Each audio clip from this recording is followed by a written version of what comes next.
Saludos cordiales, jóvenes estudiantes. Sean bienvenidos a su Universidad Abierta de Estudios Especializados con el lema que nos distingue, comprometidos con la excelencia. En esta oportunidad vamos a ver la unidad número 3 del curso Neuroaprendizaje 1.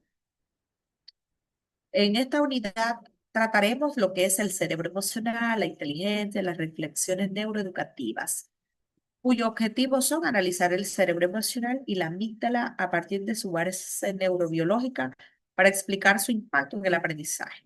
Examinar emociones, neuronas, espejos e inteligencia emocional, contrastando teorías para sustentar prácticas pedagógicas sensibles. Y diseñar estrategias educativas con enfoque neuroeducativo y ético para crear entornos escolares emocionalmente saludables. Luego que desarrollamos esta unidad, usted va a estar en competencia de llevar a cabo el diseño de una estrategia pedagógica que tiene un valor de 15% y una prueba parcial de 5%. Las emociones están en nuestro cerebro, jóvenes estudiantes. Todas las emociones desempeñan un papel fundamental en cualquier proceso y mucho más en el proceso de aprendizaje. Para que la enseñanza sea verdaderamente eficaz, el docente debe procurar las emociones en sus alumnos encuentren un equilibrio al abordar nuevos contenidos. Es decir, promover emociones que faciliten el aprendizaje. ¿Cuáles son las 6 emociones básicas según Paul Ekman? El miedo, que es esencial para la supervivencia, el asco, es ese rechazo protector, la tristeza, que es un proceso emocional, la ira, que es respuesta defensiva natural, la sorpresa, que es la reacción ante lo inesperado, y la alegría, que facilita el aprendizaje. Emociones positivas versus las negativas en el aprendizaje. Las negativas, ellas actúan como un freno para la adquisición de nuevos aprendizajes. Un alumno ansioso, un alumno inseguro, experimenta bloqueo en su proceso de aprendizaje. Si hay ansiedad, si hay inseguridad, si hay miedo, esto lo va a llevar al fracaso. En cambio, si hay emociones positivas, esto va a facilitar la concentración, la curiosidad, la retención de la información, creando pues un ambiente propicio para el aprendizaje. Así que debemos de estimular la curiosidad, el entusiasmo, la confianza, la alegría para promover un aprendizaje significativo. Diferencias claves entre emoción, sensación y sentimiento. Jóvenes, la emoción es esa reacción psicofisiológica auténtica ante estímulos relevantes. La sensación son esos cambios físicos en el cuerpo ante una situación, el ritmo cardíaco, el color de la piel, la tensión muscular. Y los sentimientos es esa intervención de la corteza prefrontal para etiquetar o interpretar. Depende pues de la conciencia y el lenguaje interno. Los dos caminos hacia el procesamiento emocional. Está el camino corto que tiene que ver con la información asciende rápidamente por el tronco encefálico hasta el tálamo, directamente a la amígdala. Evaluaciones emocionales instantáneas, como respuestas automáticas, activación del hipocampo, liberación de cortisol o bienestar. Y el camino largo, pues, es la información va ascendiendo hasta la corteza prefrontal para la autoevaluación racional y la respuesta consciente. Entonces, esto se lleva a través de un análisis reflexivo, la toma de decisiones conscientes y el aprendizaje profundo.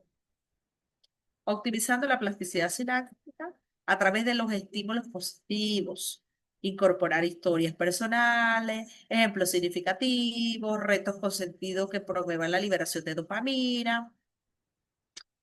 Historias personales, ejemplos significativos, retos con propósito. Hay que evitar el estrés excesivo. El exceso de cortisol dificulta la consolidación de nuevos circuitos neuronales.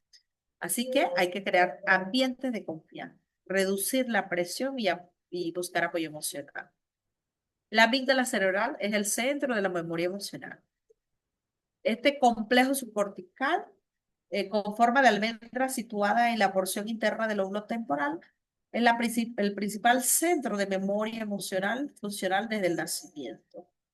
Evalúa de forma casi instantánea las experiencias sensoriales en términos de recompensa o amenaza, facilitando pues el acercamiento a estímulos placenteros y a la huida de aquellas que están asociadas con el miedo. Funcionamiento de la amígdala.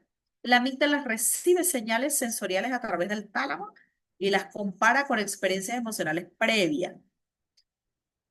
Evalúa categóricamente la situación, requiere defender o reiterarla a través de la recepción de señales, a través del tálamo, recibe la información sensorial del entorno, la comparación inmediata, compara con experiencias emocionales almacenadas previamente y la evaluación categórica, que esta determina si es favorable o es amenazante. El secuestro amigdalar, esto es muy interesante también, que lo planteó Daniel Goleman, que es la que tiene que ver con esos episodios donde el miedo o la angustia bloquea cualquier respuesta racional. En estas circunstancias, pues las emociones negativas dominan toda la atención, impidiendo considerar alternativas adaptadas y favoreciendo reacciones impulsivas. Las señales de peligro, pues, llegan primero a la amígdala que dispara su mecanismo y solo después de la corteza prefrontal entra en juego para evaluar racionalmente. Por eso que cuando estamos en situaciones muy tensas, muy complicadas, el miedo, el miedo, la inseguridad nos bloquea totalmente y no sabemos qué hacer. ¿Por qué? La corteza prefrontal, que es la que toma las decisiones, la que razona, se inhibe a través del secuestro amigdalar. El papel de la amígdala en el aprendizaje, pues la amígdala actúa como un filtro primario sobre cualquier estímulo emocional relevante. Cuando el alumnado percibe un ambiente amenazante, la activación amigdalar desencadena el conocido modo de lucha o huida.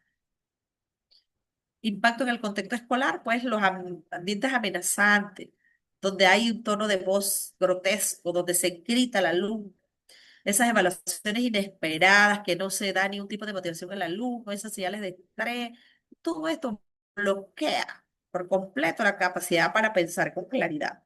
En cambio, si hay un ambiente seguro, un clima emocional positivo, estímulos apropiados, refuerzos positivos, la información llega sin interferencia a los lóbulos frontales. ¿Qué estrategia podemos emplear en el aula para cuidar el clima emocional? Modular la voz, controlar el volumen y el tono para mantener un ambiente receptivo. Anticipación de cambios, preparar a los estudiantes para transiciones entre las actividades. Refuerzos positivos, ofrecer retroalimentación constructiva y alentadura. Modo receptivo, modo defensivo. A nivel de las emociones en el aula se abren las puertas del cerebro racional, garantizando que la ciencia llegue verdaderamente en fondo. Los estudiantes permanecen en un modo receptivo en lugar de un modo defensivo.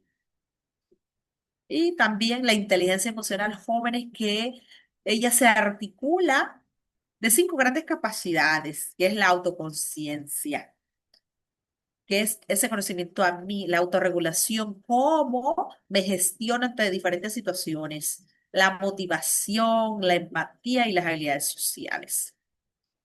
Motivación y empatía. La motivación interna, pues, se alimenta de las emociones positivas que impulsan a perseguir metas a largo plazo. Y la empatía social, pues, extiende el foco más allá de uno mismo, permitiendo, pues, comprender y compartir los sentimientos con los demás.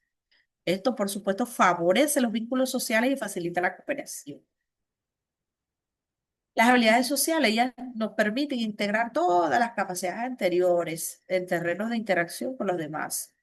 Nos facilita una comunicación asertiva, resolución de conflictos, construcción de relaciones sólidas, respeto y reciprocidad como base del entendimiento. Las neuronas, ya sabemos pues que son las unidades básicas del sistema nervioso. Las neuronas constituyen la unidad básica de procesamiento. Ellas se encargan de la recepción, señales recibidas a través de la dendrita. Después la integración, que esos son los estímulos integrados en el soma. La transmisión, porque son los impulsos eléctricos que viajan por el axón y se da la comunicación, que es los neurotransmisores en sinapsis. Y bueno, jóvenes, de esta manera hemos ilustrado la temática propia de la unidad 3. Muchísimas gracias.